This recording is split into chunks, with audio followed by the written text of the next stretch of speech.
দিবলৈ ওলাইছোঁ এটা ব্ৰেকিং নিউজ। বকৰ বনগাঁও কেম্পত শিহৰণকাৰী পথ দুৰ্ঘটনা। মাতাল অল্টো চালকে মহতিয়াই নিলে বাইক আৰোহী। সংকটজনক বাইক আৰোহী প্ৰদীপ চক্ৰৱৰ্তী।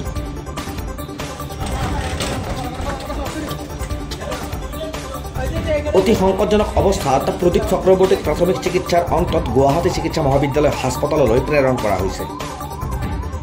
প্ৰদীপ চক্ৰৱৰ্তীৰ ঘৰ ছয়গাঁৱৰ ঠেকানাবৰীত বুলি জানিব পৰা গৈছে।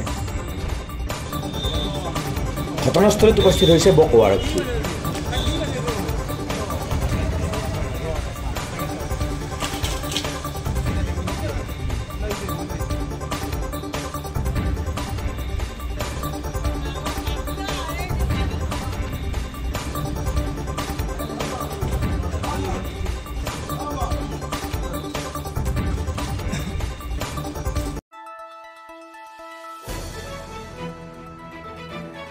দ্য নিউজলেণ্ড, অবিৰত তথ্যানুসন্ধান, আপোনাৰ সেৱাত খবৰ সন্ধান।